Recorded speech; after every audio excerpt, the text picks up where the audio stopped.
Hey, Eagle Run 2-3 here. We are just about done with the food saver, and I'm going to be putting it away. So we're not going to be vacuum sealing any more ammo here, but a lot of people are asking questions about, is this practical? Why would you want to do this? And you're 100% right. If you're storing your ammo clean and dry in an ammo can, this is really an unnecessary step. But it got me thinking that what if I wanted to take a firearm and vacuum seal a firearm? What would I do? The why to this doesn't really matter too much. You can come up with a lot of reasons, but let's say I was going to bury it, or I wanted to just, it's a metal frame gun and I wanted to just make sure it wasn't going to rust. I have no intention of shooting this for a while. Let's say, how would I prepare this for long-term storage? So, a couple things here. This is a Beretta 92, and this is the Italian model. The only thing weird about it is you have a release on the heel, which I trained with this gun for a while. I've got a couple of them, and other than the mag on the heel, it's just a regular Beretta 92. This is actually an original 92 mag. It's got the #1 moniker on it. This is the #1 mag for this gun, and it actually has the cutouts down here at the bottom. So you're just for reference, if you do find one of these, they're just like the 92s, and you have a bunch of 92 mags, you might just need to make a little cutout down here at the bottom. You'll actually find some of the Beretta mags on the market already have that cut, in addition to the one up at the top that would be more common for the modern gun. So we're going to take the mag out. This gun is super smooth. I absolutely love this thing. We are clear.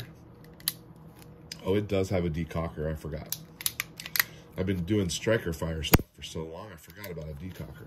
Okay, so let's oil this thing down. We're just going to use some ballistol, and I'm not going to make it dripping wet.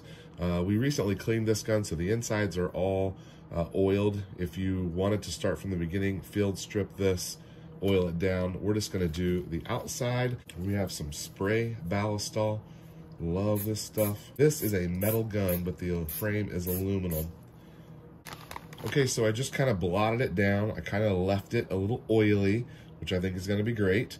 And should we store the mag? We've got some critical defense in there. Should we store the mag in the gun or next to the gun?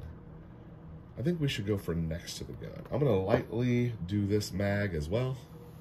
Make sure our bag is in the vacuum chamber. Left this one plenty long. I could have cut it a little bit shorter. Okay, let's see what happens.